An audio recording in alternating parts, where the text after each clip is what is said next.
అరటి సాగుతో ఎంతో లాభం ఉంటుంది. అందరూ ఇష్టపడే అరటి పండ్లు పండించడం వల్ల రైతుకు ఆర్థికంగా కలిసి వస్తుంది. అరటి పండ్ల ఎగుమతులను ఇతర రాష్ట్రాలకు ఎగుమతి చేసుకునే అవకాశాలు ఉన్నాయి. అందుకే రైతులు అరటి సాగును చేపట్టాలి.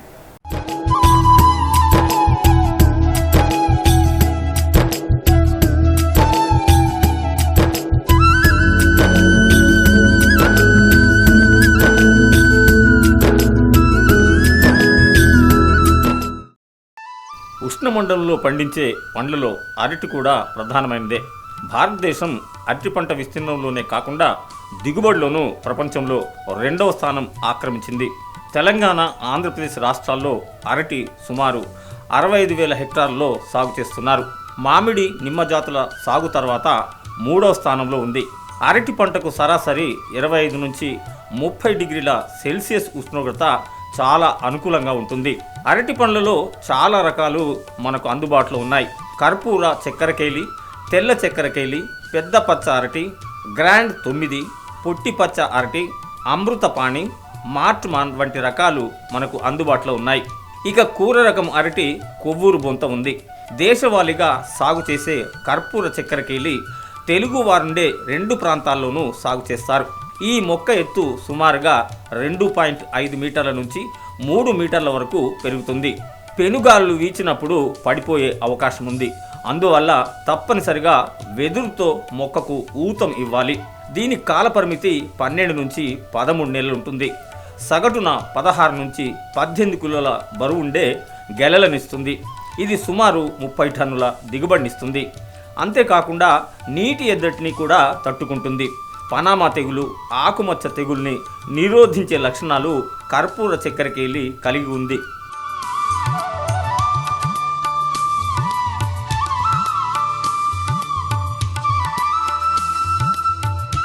తెల్ల చక్కెరకేళి రకం తూర్పు గోదావరి, పశ్చిమ గోదావరి, గుంటూరు జిల్లాలో అధికంగా సాగు చేస్తారు. ఈ మొక్క 2.5 మీటర్ల వరకు పెరుగుతుంది.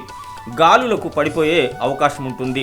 కాబట్టి దీనికి కూడా వెదురుతో ఊతం ఇవ్వాలి. దీని కాలపరిమితి 12 నుంచి 13 నెలలు ఉంటుంది. సగటున 6 నుంచి 8 కిలోల బరువుతో గెలలు వేస్తుంది. 5 నుంచి 6 హస్తాలను కలిగి ఉంటుంది. ప్రతి గెలకు ఇంచుమించు 60 నుంచి 70 పండ్లు ఉంటాయి. పండ్లు లావుగా ఉంటాయి. దీనిలో చక్కెర శాతం అధికంగా ఉంటుంది. సగటున హెక్టారుకు 15 టన్నుల దిగుబడి వస్తుంది. దుంపకుళ్ళు తెగులు సోకే అవకాశం ఉంటుంది.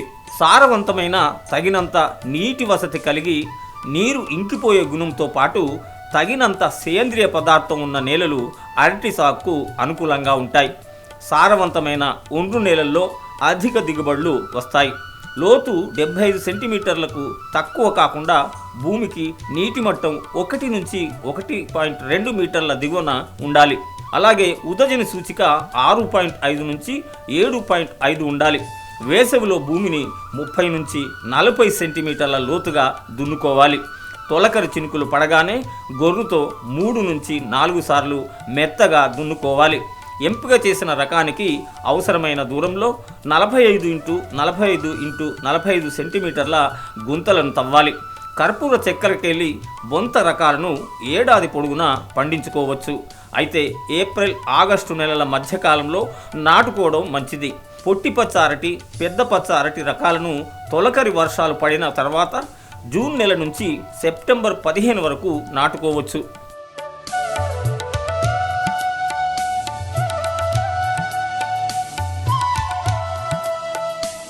జంట వరుసల్లో నాటేటప్పుడు వరుసల మధ్య 1.2 మీటర్లు ఉండాలి.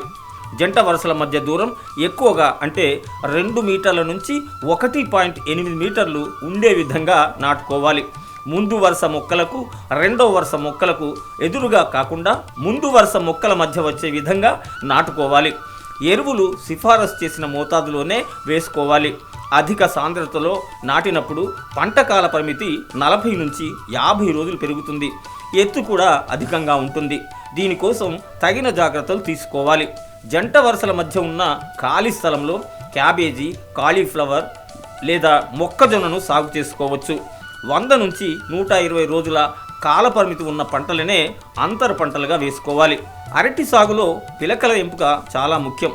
పిలకలు ఎంచుకునేటప్పుడు వైరస్ తెగుళ్ళు సోకని ఆరోగ్యవంతమైన తోటల నుంచి మాత్రమే ఎంపిక చేసుకోవాలి. 3 నెలల వయసు కలిగిన 2 లేదా 3 కోతలు పడిన సూది పిలకలను ఎన్నుకోవాలి. పిలక తవ్వడం, నాటడం వంటి పనులు మనమే చేసుకోవాలి. అరటిలో వచ్చే చీడపీడలపై అవగాహన లేకుండా పిలకలు ఇతర రాష్ట్రాల నుంచి సేకరించకూడదు. ఎంపిక చేసుకున్న పిలకలపై ఉన్న చర్మాన్ని పల్చగా చెక్కివేయాలి. లీటర్ నీటికి 2.5 మిల్లీలీటర్ల మోనోక్రోటోఫాస్, 5 గ్రాముల కాపర్ ఆక్సిక్లోరైడ్ కలిపిన ద్రావణంలో పిలకలను 15 నిమిషాల పాటు నానబెట్టాలి. ఆ తర్వాత పిలకలను నాటుకోవాలి.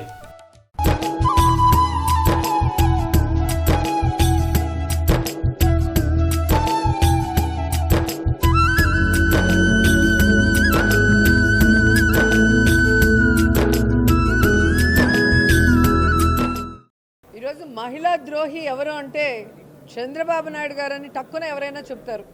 ఎందుకంటే అధికారంలో రాకముందు మహిళల గురించి, మహిళా సాధికారత